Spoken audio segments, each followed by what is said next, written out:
আসসালামু আলাইকুম। আশা করি সবাই অনেক অনেক ভালো আছেন। আলহামদুলিল্লাহ, দৈনন্দিন জীবনে যেসব কাজগুলো করে থাকি সেটা একটা ভিডিও করে আপনাদের দেখানোর চেষ্টা করি। আজকে আমাদের কাজ হচ্ছে ধান ছাড়া জায়গা বানাতে হবে, কারণ কিছুদিন পর ধান লাগানো লাগবে, যার কারণে আমাদের ধান ছাড়া ফেলতে হবে এবং এর জন্য আমরা ধান ছাড়া প্রস্তুত করবো এবং বিকেলে এসে ধান ছাড়া ফেলবো।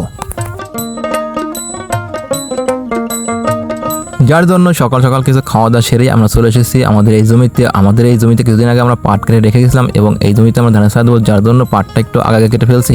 তারপর আমরা এসে সুন্দরভাবে চারপাশে আইলটা বেঁধে রাখতেছি যাতে পানিটা বের না হয়ে যায়, কারণ আমাদের এই ক্ষেত্রে পানি দিতে হবে এবং পানি দেওয়ার জন্য আমরা চলে আসলাম আমাদের ইঞ্জিল গাছে এবং ইঞ্জিলটা অনেকদিন চালানো হয় না, যার কারণে এসে দেখি যে ইঞ্জিলটা জাম হয়ে রয়েছে।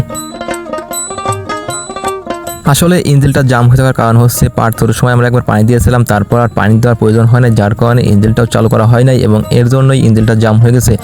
তারপর আমরা অনেক চেষ্টা করলাম, কিন্তু চেষ্টা করে ইঞ্জিলটা চালু করতে পারতেছিলাম না, যার কারণে একটু আগুন লাগিয়ে ইঞ্জিলটা স্টার্ট চেষ্টা করলাম। অবশেষে ইঞ্জিলটা একবার স্টার্ট নিল এবং তারপর আমরা পিছে চালানো শুরু করলাম। পিছে চালানো শেষ করে তারপর আমরা ইঞ্জিলটা চালু করব। ইঞ্জিল থেকে আমাদের জমিটা বেশ কিছু দূরে, যার কারণে আমাদের অনেক ফিতে আনতে হয়েছে এবং সেগুলো ছাড়াতে হবে। তারপর আমরা ফিতে ছাড়ানোর কাজ কমপ্লিট করে আমাদের ইঞ্জিলে পানি তুলতে হবে। পানি তুলে তারপর ইঞ্জিলটা স্টার্ট দেওয়ার চেষ্টা করব, দেখি আল্লাহর রহমতে ইঞ্জিলটা স্টার্ট নেয় কিনা আবারও।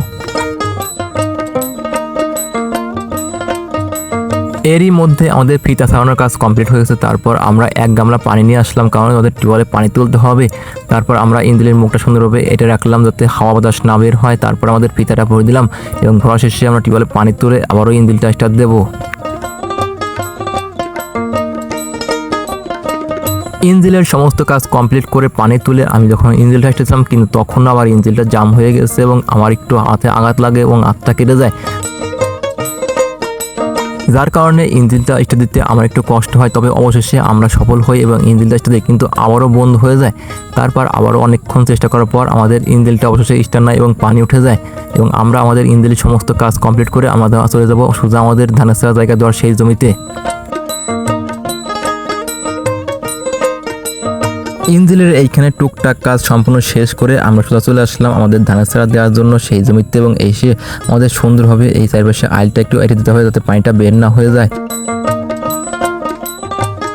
হঠাৎ করে খেয়াল করলাম যে আমাদের পাটের মধ্যে পানি ঢুকে যাচ্ছে, যার কারণে আমাদের এই পাশেও আইলটা বেঁধে দিতে হচ্ছে।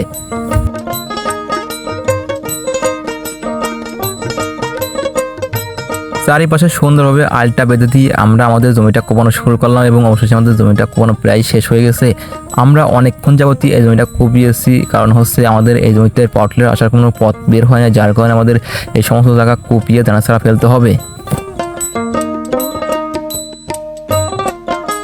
আসলে আমাদের এই জমিটা কোপাতে গিয়ে অনেক কষ্ট হয়েছে, কারণ অনেক সময় ধরে এই জমিটা কোপানো লাগছে। আমাদের কষ্ট হলেও আমরা আমাদের জমিটা কুপিয়ে অবশেষে সম্পূর্ণ শেষ করে ফেলি।